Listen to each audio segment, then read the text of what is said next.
Back with another 2021 Player Outlook presented by RotoHeat.com. This time we're talking Tyson Williams, running back, Baltimore Ravens.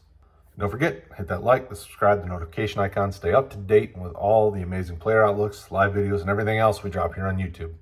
With that being said, let's do this. All right, Tyson Williams, of the guys that looked into him with this news of the Dobbins season-ending injury, we think he's still going to finish somewhere running back 35 and over.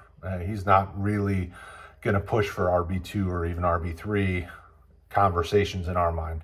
One's buying him, one's holding, four selling, and we think his ADP is going to be very similar, which from a dynasty perspective is not really at all.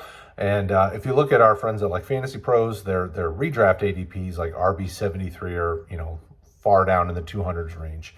Definitely a dark horse though for the 2021 season.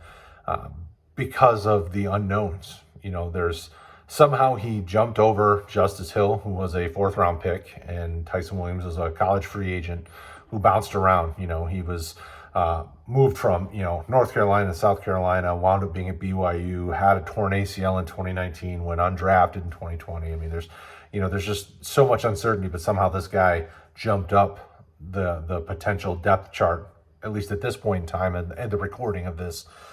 So, when you look at a team like Baltimore, there is a lot to be interested in because they use a lot of different running backs. But Gus Edwards is going to be the man to start this thing off. Do not get it twisted. He's going to be the one that's going to be the beneficiary of this entire situation because he's been able to do it. Edwards hasn't been RB1 on this team, but he's always getting you around 700 plus total yards and, and 5 to 7 type touchdowns. Well, you're going to see an increase with Dobbins out in this situation.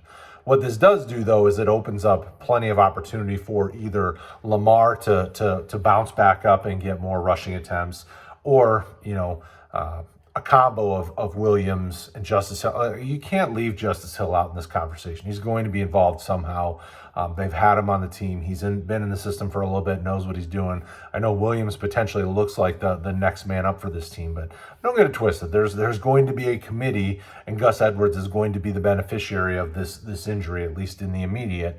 You never know with us cutting down to 53 men. If something's going to change, if there's going to be more, another running back brought into the room to give even more competition. We just don't know any of that. But what we do know is that Edwards is one, and then the rest of them are kind of in line behind him. Williams sounds like the team really likes him and should get some opportunity. Played at plenty of reputable colleges and has some interesting traits to him that could be beneficiary. You could be the beneficiary if he gets on the field. But we'll see what happens. Let us know in the comments below.